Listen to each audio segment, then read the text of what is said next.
So let us now approach this job of characterizing when a game has a non-empty. To this end, we'll need some preliminary definitions. So combinatorial definitions. They definitely have a combinatorial flavor. So consider the family of all the non-empty coalitions. That's a calligraphic C. That's how we're going to denote those. And for every S, for every coalition, for every non-empty coalition, in other words, RS is an n-dimensional Euclidean space, or the n-dimensional Euclidean space, and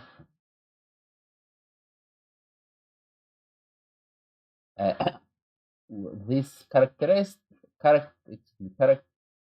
function of S is basically actually a characteristic vector of S.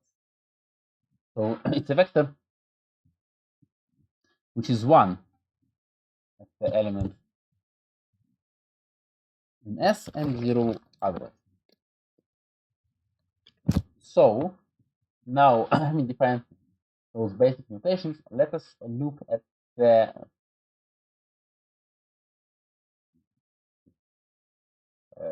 yes.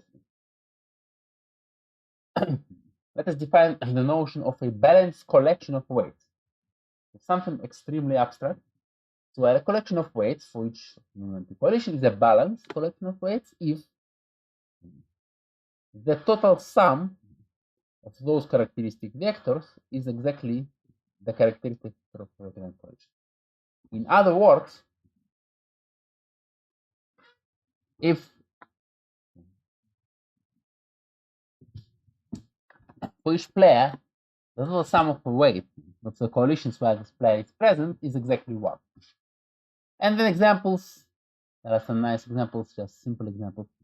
If you have 3 players, and if the weights give half to each 2 coalition and 0 to the others, it's a balanced collection of weights, because for each player, it's present exactly 2 coalitions of size 2 in this case. And therefore, the sum is exactly 1. And this is also a balanced collection of weights, so 1 for each coalition of size 1, and for non-singletons, 0. So again, each player is present in exactly 1 coalition, which is singleton, of course. Let me rephrase. Each player is present in exactly 1 singleton, so the sum of the weights in the coalition which includes the player is exactly 1. So that's a balanced collection of weights as well. And now, given this definition of a balanced collection of weights, we define a game, a transferable utility non-cooperative game. It's to be balanced if for every balanced collection of weights, the total weighted sum of the values of those coalitions weighted with those weights is at most the weight of the grand coalition. Now, intuitively, this can be seen as follows. So look at this weight of a coalition, non-empty coalition. Look at this, let the player distribute her kind of activity, her power, which is 1 unit for each player, among the coalitions where she's a member. And the idea that it's a balanced collection of weights means that for each player, this has to be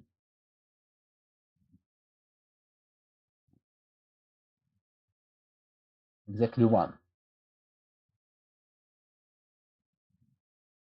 So the coalitions have weights such that for each player the total weight is 1. Then the game is balanced if for any weight allocation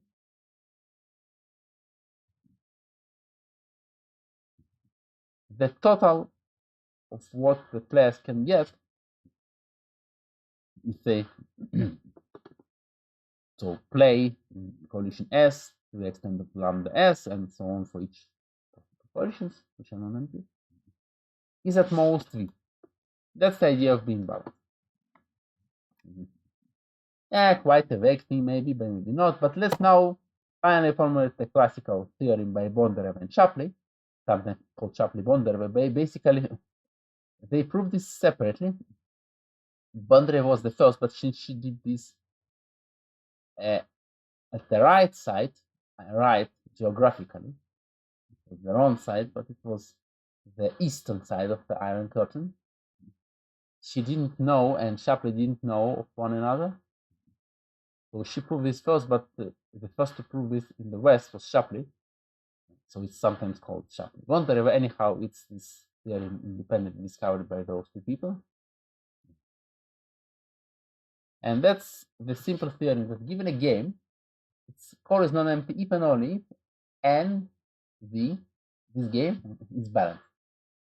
By the way, Shapley, I'm not sure about Bondareva, but Shapley is definitely very, very famous in many aspects of games. You're going to meet him if you're going to go into game theory and combinatorics. G. Shapley, for example, the stable marriage problem, and there are many, many things Shapley did. We already seen Shapley when we spoke about potential games. So he also got the Nobel Prize. That was not the main thing. He did was quite a famous thing. And maybe Bondareva as well, but I'm not sure about other contributions. So the theorem, and let's prove the theorem has uses in, maybe we'll see some in economics. So in some model you can indeed speak about, have a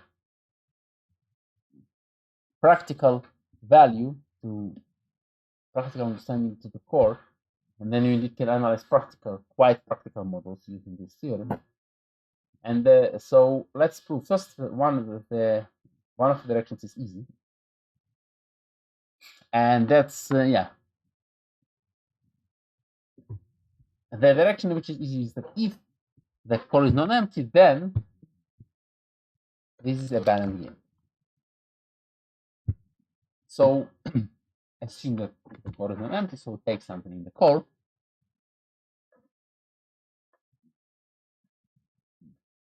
And consider any balanced collection of weights. Now, in order to prove that it's a balanced game, we need to prove that the weight average of the values of those collisions with those weights are at most the value of the given collision. And indeed, the weighted average is at most, you can, since this is in the core,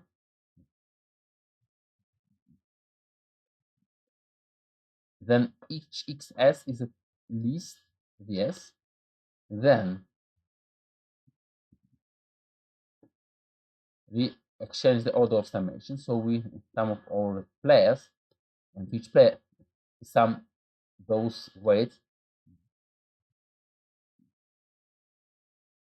of the sum xi times the total weights of all the sets of all the collisions which include this player. Now, since we have chosen a balanced collection of weights, then this total weight is always 1 for each player, and that simply determines the sum of x's of the players, and that's since it's in the core, that's the value of the game collision. So it's even true for any imputation, but it's in the core. And they have proven that it's a balanced game. Now that was the simple direction. Now the other direction is that we assume that the game is balanced, and they prove that its score is not empty. Now, what does it mean that the game is balanced? It means that there is no balanced collection of weights, such that this weighted average is strictly larger than the value of the grand coalition. Now, consider those two sets. Now we're going to define two maybe a bit weird sets. They are both going to be convex. The idea is the following. Two maybe weird sets. They are both going to be convex. A constant theorem, which is called the hyperplane separation theorem, which we are not going to even to present, let alone to prove. We will know that there is a separating hyperplane between those two sets, and that will give us basically some set of inequalities. So that's one of those that is on the one side of the hyperplane, and the other set is on the other side. That's basically gives us two inequalities from which we're going to prove that actually the vector which characterizes this hyperplane can be seen as can provide us a vector which is a vector in the code. It's a geometrical thing. So, okay, let's now define that. Bear with me. So consider the set.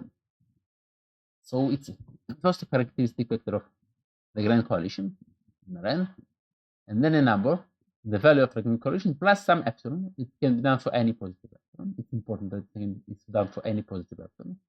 We will use it. And it's a vector in Rn plus 1, because it's, as I mentioned, n, and this is just yet one another number. It's like basically a parallel. It's basically straight line parallel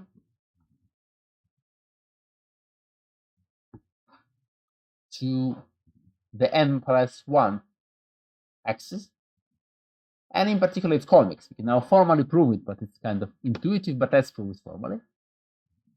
Because for any 2 points, 1 something plus x and vn plus something plus some epsilon, which is call it x, and vn plus some other epsilon, call it y, any convex combination, even non-convex, any combination, but not any non-negative combination, but definitely any convex combination is going to yield something positive here, because x and y are positive, and beta is between 0 and 1. Actually, yeah, we need that it will be a convex combination. So any convex combination when x is positive, y is positive, will yield something of the form vn plus epsilon, which is, so it's definitely something in this set. So we have defined a convex set, basically set line. Now another convex set we define is the following cone. So it's all the non-negative combinations. That's what it means, the cone in a general Euclidean space. All the non-negative combination of the following vectors in Rn plus 1.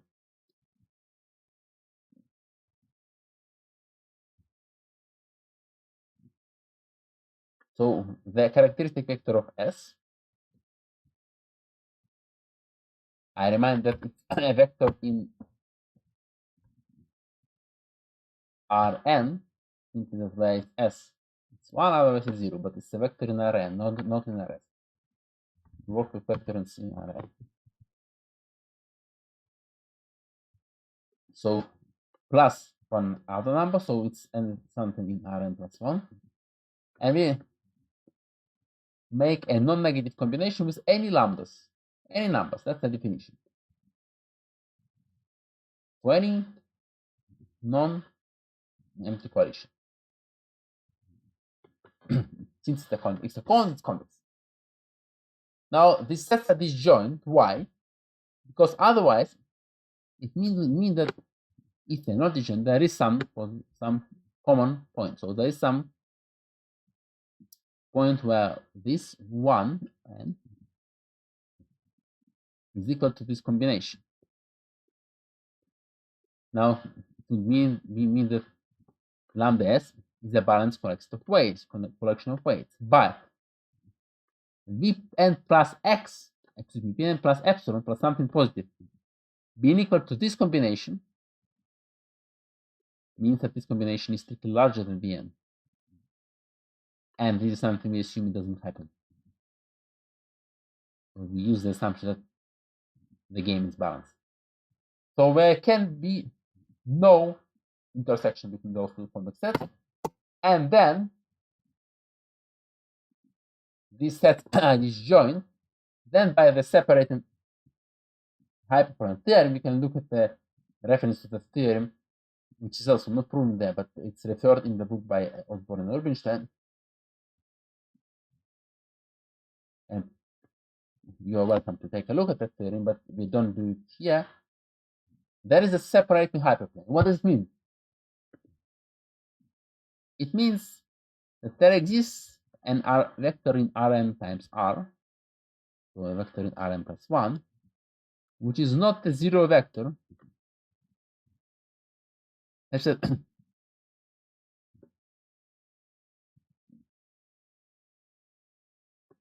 me see whether I've written that correctly.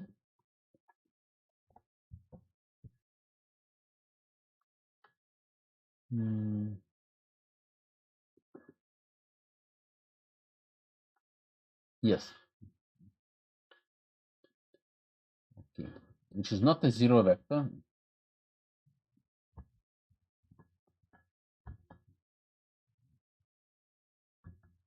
By the way, as you see, much of what I show you there is in the book. I try to kind of chew it a little bit out for you, to make it more clear, especially to make it, of course, coherent with what we study, because we may have a bit of a different notation. But it is in the book too. Not everything, but much of it. So there is this alpha, and the classical inner product in the Euclidean space Rn plus 1 with y is strictly larger than 0 for any y in B. In this cone is called B. We call the first set A and the second set B. So for any y in the cone, it's going to be at least 0, and for anything in the A set, it's going to be strictly less than 0. That's what it means to have a separation. So here it's strictly, here it's at least. That's what it means. We are given this by this separate hyperplane theorem. Now there are other theorems. I think that there are theorems which require at least one of those sets to be bounded, which they are not. But then they give you other results. So this theorem gives us something which works here, and this theorem they use in this book, because I follow the proof of the book. This theorem is applicable here, and it gives us this inequality, which is also enough, as we'll see, to prove what we want. So now, by substituting the lambdas, this 1 for n and 0 for any other coalition, we get that 1 Vn is in this set B. And therefore, since this holds for any y and b, and we substitute y Vn, 1 and Vn is going to be alpha n, so times 1, so the sum of the coordinates of alpha n, plus alpha Vn going to be strictly larger, strictly larger than 0.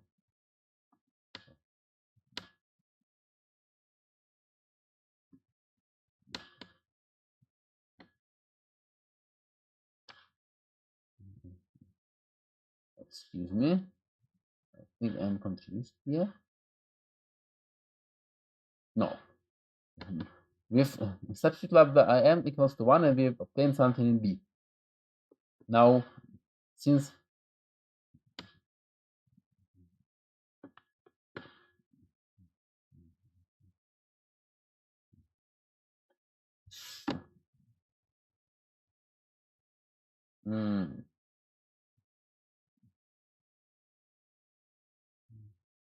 yes, something in B.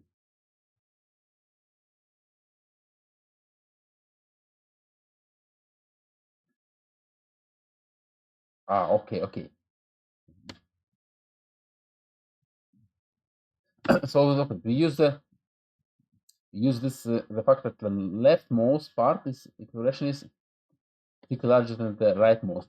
So when we substitute this lambda and 1 and 0 for anything else, we obtain 1 and b and b, and then we substitute this instead of y, and then we get that alpha and alpha times 1 vn is still larger than alpha and alpha times 1 vn plus epsilon. And what does it mean? It means that basically by adding something epsilon, we go something strictly small, and that means that alpha has to be negative. Okay. So we have got two of those important conclusions from this hyperplane theorem, and that alpha is minus. And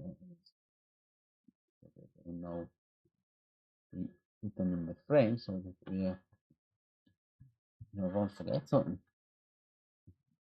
we're almost there. So what we have done, we now assume that the game is balanced, and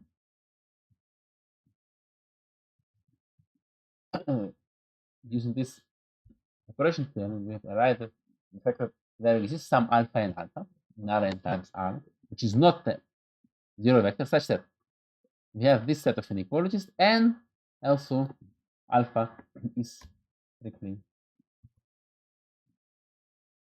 negative. And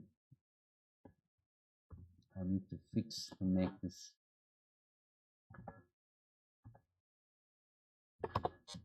look better.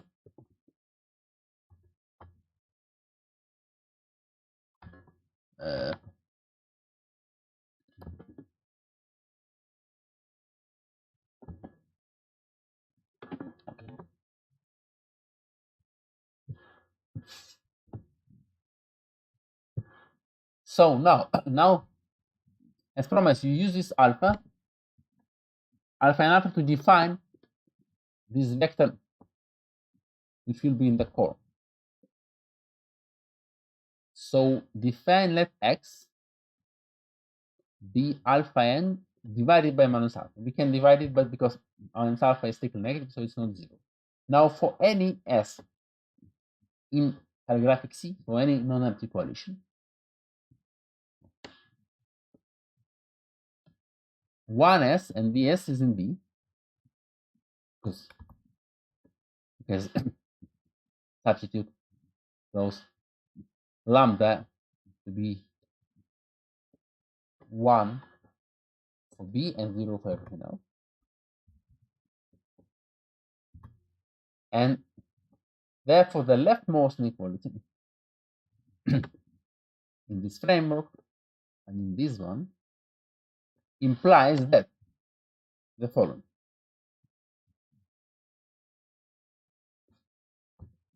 That alpha and alpha, Cartesian multiplication with, the inner product was not Cartesian, inner product with 1s. So we have taken this concrete y and b and super every y and b, we know that this has to be at least 0. But let's first work on this. What does it mean? Alpha n is x times minus alpha. And that's all times the characteristic of s. So it's going to be xs minus alpha. Plus alpha times vs is just a number. And that's going to be at least 0. And that's just algebra now. And remember, alpha is negative. That's going to be that. Now, the rightmost inequality, I mean this one, implies that for any epsilon, right, we did this for any epsilon, 0 is at least alpha and alpha times. Right? Now, what is alpha n? Again, it's s times minus alpha. And inside the Cartesian multiplication, it's going to be x of n times minus alpha plus this is a number alpha times v n plus epsilon. Now, since it's true for every epsilon, and alpha is non-negative, is equivalent to getting this one. So the inequality is now not sharp because it's true for every epsilon, and then we just include something else, but that's true.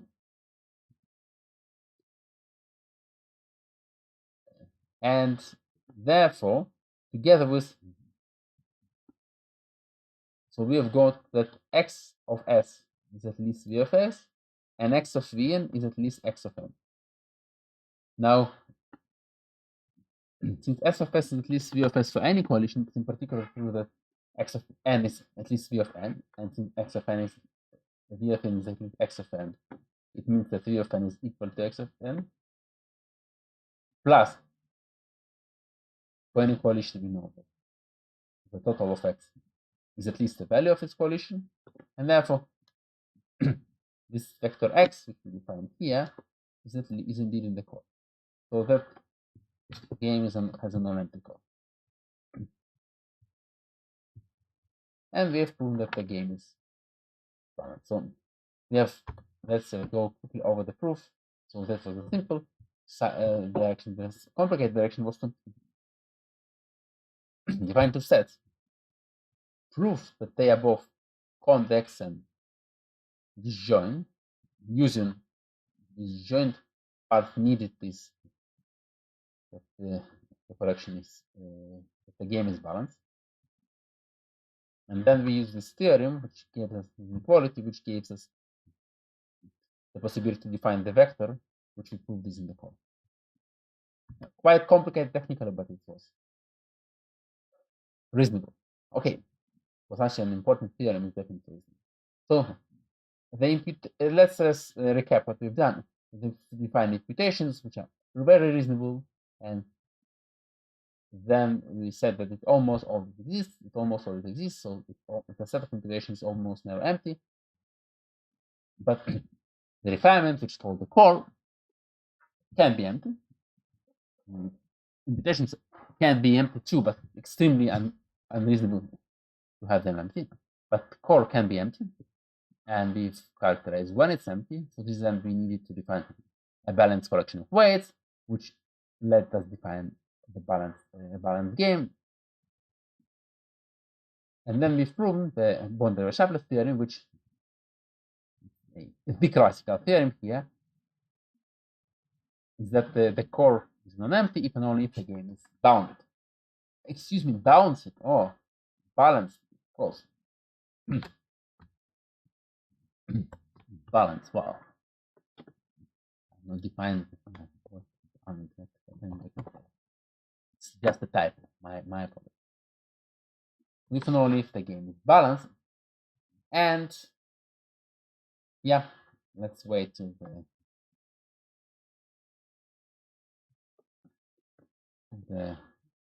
and that's it. So we have basically defined the notion of core, looked at some examples, and then we found this important property. And probably we are going to study maybe a bit more about the core. maybe some application, some economical application, and then we're going to finally type the Shapley value, and that's going to be all we need for the course.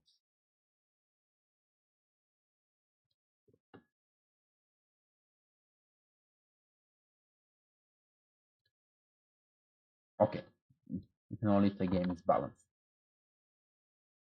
That's it.